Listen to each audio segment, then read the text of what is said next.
A statue that breathes, a world forced to its knees, and a false prophet who commands nations to worship or die. The image of the beast isn't just an ancient prophecy. It may be closer than you think. What if the technology rising around us is setting the stage for the most terrifying chapter in human history? This is a light in the darkness.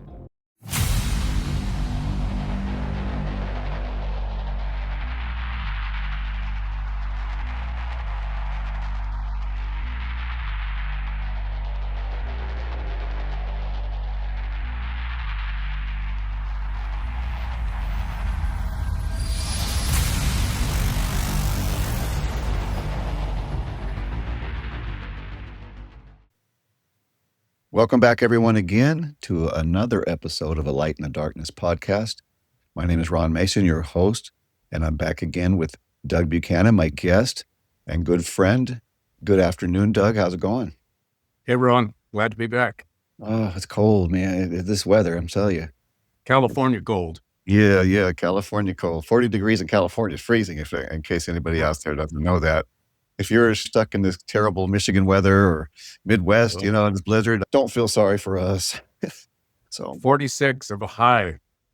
Oh, Of cold. I'm in a t-shirt inside my warm home and I'm still cold. So anyway, today we're going to be talking about the image of the beast. In the first part of the series, we talked about the mark of the beast, and we're going to go through this. We're going to be talking about the false prophet, the beast, the harlot. We're going to be going through all that, but today we're going to focus on the image of the beast. And we're going to make mention, obviously, when we talk about this, you can't leave the false prophet out of this particular subject matter, just in introducing him as being the one who forces the world to erect this statue. So Revelation 13:14, I think I will read that from the NLT translation to get us started.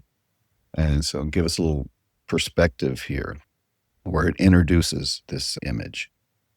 So verse 14, and with all the miracles he was allowed, that's the false prophet, to perform on behalf of the first beast, which is the Antichrist, he deceived all the people who belong to this world.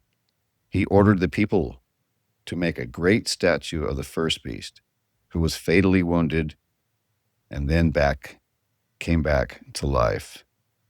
And he was then permitted to give life to this statue so that it could speak.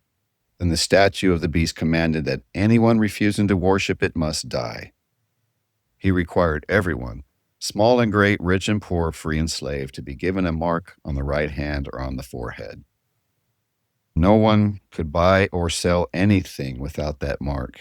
So we're getting into the mark there. So I'm going to stop right there because I've introduced the image of the beast, which is going to be the topic of our discussion today. So, what is it? What is this image of the beast? I wrote a little thing here to get us started. A statue erected in honor of the beast by the false prophet. He then breathes life or spirit into its nostrils so it can speak, and anyone who refuses to worship the image is killed. The image becomes the center of global enforcement for 42 months, 3.5 years, and then forces both great and small in the worship of the beast and to take his mark, which is the number of his name, the number known as 666. So that's going to get this conversation started. So Doug, when you read about this image, is there anything that comes to mind? Well, a couple of things sort of jump out at me, Ron. The first thing that I realized when reading it again today was that he doesn't actually make this image, but rather instruct the people of the earth to make this image, which I thought was kind of interesting. I know you said statue, and I don't know what version might say that. The NLT. Yeah. And I know that when we look at the parallel from like Daniel, he had a statue. This seems to draw on that imagery a lot, right? But in a little different sense, because I think Nebuchadnezzar was sort of enshrining himself when he had that statue made, a little bit like Trump.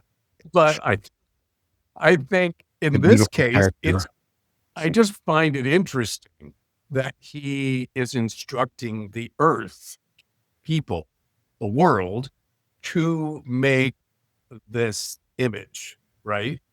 I, I don't know what that means. I think it's interesting because in my mind, I think I had just kind of seen this false prophet, the Antichrist, his prophet, mass producing whatever this thing was and Mm. sending it out to everybody, right?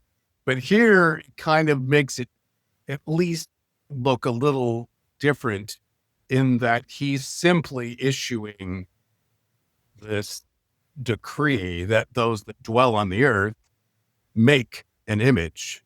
Yeah. But the fact that it says it in that way is kind of interesting. Those that dwell on the earth, it makes me think, Ron, of some of the sci-fi or the UFO encounter kind of language, right? You who live on the earth, make an image to this great one. I mean, it kind of makes him not seem part of us, right?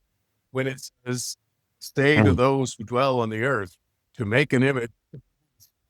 Sure. So I'm just noticing things in the language. It just seems interesting to me Yeah, it that is. he is a front man, right? For the beast himself. He's definitely the spokesperson and the main cheerleader Yeah. for this beast that it said in the previous verses that the whole world already is gaga over. The whole world is already in awe over this beast. And it even said, as I was reading it today earlier, the whole world is worshiping the devil who gave its power to the beast. Man, that kind of blew my mind, Ron, because I'm thinking I have never lived in a time that there was more open Satan worship than today. I mean, I have read about it over the last week, especially since all of this, Jeffrey Epstein saga. Man, there's some open Satan worship. And I was shocked when I was reading the beginning part of this chapter again, how the world was worshiping the devil or the dragon, I think it calls him here, for giving his power to the beast.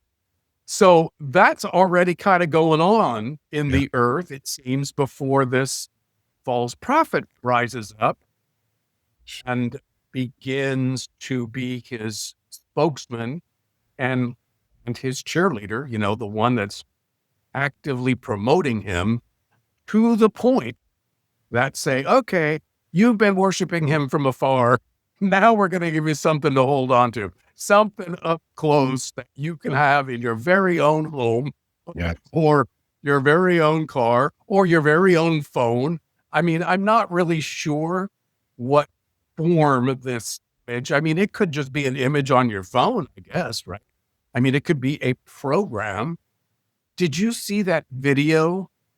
I think you did, of the dream this guy had about a program that he downloaded. Mhm. And the program had a disclaimer on it, just like any other program. And it's like, do you accept these terms? Press here if you agree. And, we all just hit agree because who's going to read the, 47 pages of disclaimers? Yeah. And he pressed on the agree. And he said at the moment he felt the program like downloading into him. Mhm. Like, wow, that's kind of heavy, because if this disclaimer, and I think we see, it's not just accidentally going to overtake you. There is going to have to be consent on the part of the marked individual. And we talked about that last time, right? About the mark of the beast. Yeah. There has to be some level of consent and worship, not just the mark. So there's that combination. Anyhow, it's, I'm not sure that the image of the beast, like I said, is going to be in a statue form. It could just be a program that you have said yes to, right? And you given it some kind of permission in your life. Well, the way you were talking about the false prophet earlier, he's like the ultimate hype man, maybe. The hip hop world, they always have that hype man. Gets everybody all wound up, and then they say, "Then welcome the beast." The beast comes out. Hey, the crowd's ready for him. The ultimate hype man. But I want to switch to where you're talking about Satan worship, because verse 4 is where you're talking about. In the New King James, it says, "So they worship the dragon who gave authority to the beast." And they worship the beast. Whereas in the NLT, they read it just a little different. They worship the dragon for giving the beast such power. So there's two different ways of kind of looking at that. So as far as the image, and let me backtrack to add the Olympics. This is 2 times in a row that the Olympics has blasphemed God. Yeah. Openly. And this time they had that whole, I just saw clips of it because I don't even bother with the Olympics anymore. But there was like apparently some kind of Moloch kind of statue. I just saw somebody who'd put something together showing all the different symbolisms that were a lot of people might not even noticed in there that was satanic. I did see the pentagram. I remember that was like a huge pentagram with the flames in the background or what have you. Yeah. Yeah. That was pretty forward. Yeah. Well, I don't have regular TV, so even if my wife or somebody wanted to watch it, or we were over my in-laws, I know I'm not going to watch opening and closing ceremonies over again. That's for sure. It's crazy. Why? It shows you where we're at on the timeline. And I think the image might be a real image just because it says it gave him breath and it forces worship. Now, maybe that could be a program, maybe one that gets downloaded into you. I'm getting a lot of feedback. Go ahead and talk about that a little bit if you want. Well, I'm sorry. I'm still stuck on verse 4. I think yours read a little differently than mine. Mine says they worship the dragon, which gave power to the beast. Not they worshipped him for giving power. No, that was the dragon. The NLT. Yeah, the NLT words that a little differently. Okay. Yeah. Because I'm saying, because that made it sound like they were worshiping the fact that his power was being given. But this is saying they worshiped him outright, which gave power to the beast. Yeah. And they worshiped the beast. So the world is like openly celebrating both the dragon and the beast. It seems to me, Wow. I agree. That's something. No, I agree. I think I like the New King James Version a little bit better in this particular sense. Yeah. Not for, but so they worship the dragon who gave authority to the beast. So they're worshiping, they already worship Satan. Now they're going to worship the beast because of Satan. Crazy, right? Yeah. It seems difficult to get my brain around, but. Well, I think they finally have in their minds, I think they might have finally have a physical representation of Satan in the flesh. Something that they can grab hold of, they can see, and they can follow physically, in this earth. So maybe I think that's what this image forces worship of the beast. Crazy. And I think we have the technology on many levels to coming. I mean, I'm going to say a little disclaimer here. I am not saying that the AI in its current form, but what could create this image.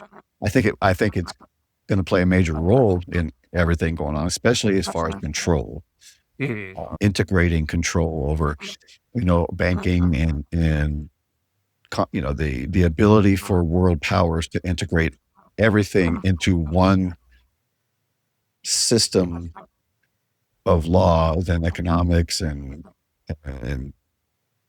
I guess that's what I'm looking for. Loyalty. Eventually it's going to be all one big bag. Yeah. Somebody's going to be running the bag. And that's what it looks like they're setting up. And I think there's resistance right now. And that's what we're seeing, especially against crumbling the West. I think the West is a big problem for this system. And At least it's crazy America. because everything I've heard about AI, it's designed to protect itself. Yeah. And therefore it will lie. I've heard AI will lie to you to protect itself. It will download itself. And even now they said it's creating newer versions of itself. It's sort of giving birth to the next generation of AI, as we speak. And so the fact that, and man has programmed this. So man has programmed the system. Well, we're saying man, that doesn't mean there's not a spiritual component. We see certainly the devil has given the image, has given the beast in this chapter. He has given the beast his power. I mean, that's huge.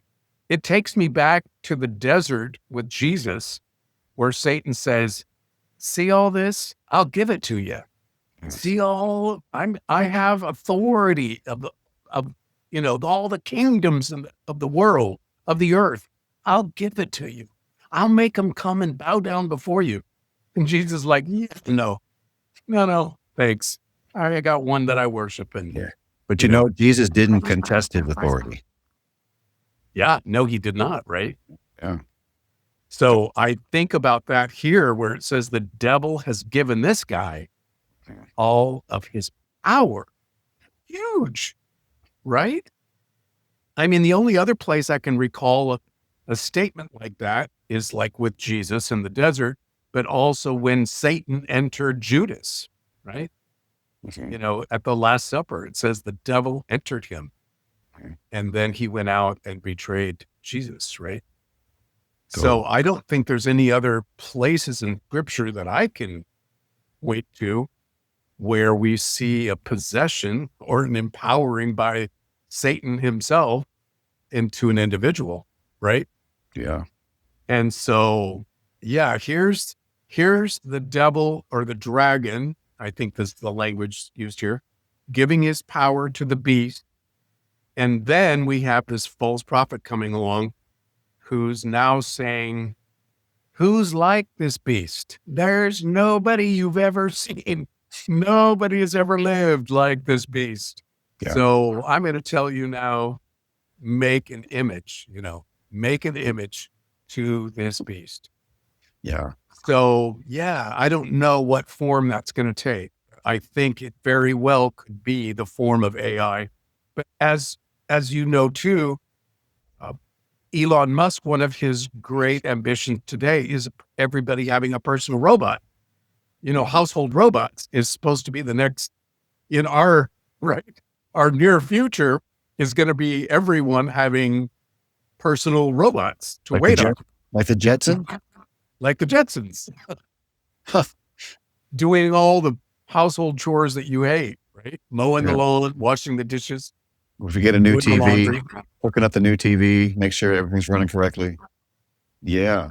Drive me to work. Great. We talked about the Nebuchadnezzar statue. I want to just talk about the parallels between Nebuchadnezzar statue or image, because I believe it was a statue of Nebuchadnezzar. I can't, for sure say that, but here's what I see differences in. And this is me trying to be clever, okay? So just bear with me here. In Daniel, refusing to fall and worship the image of Nebuchadnezzar results in being thrown into the fire. Whereas in Revelation, bowing and worshiping the image of the beast results in being thrown into the lake of fire. That's me being clever. So I'm having some technical problems. I'm here. I almost can't understand you. I don't know if I'm having problems with my speakers, but in the beginning, everything was perfect. But now it's so garbled, I can barely understand it. And I don't know why. And I don't know what to do about it. It's almost like I'm hearing not an echo, but it's garbled, like No, I can barely understand it. Yeah. Well, why don't we go ahead and end this session, and we're going to do a part 2 to this. So everyone, we're going to try to work on these technical difficulties. So we're going to be back and come back and watch part 2 of this. And so we'll do that right now. So thank you for joining us, everyone. I know it was a little bit short, only about 10 minutes short. So we got this conversation started. So join us back for part 2 of the Image of the Beast series. Thank you for joining us on the Light in the Darkness podcast. See you. Thanks, Ron. All right.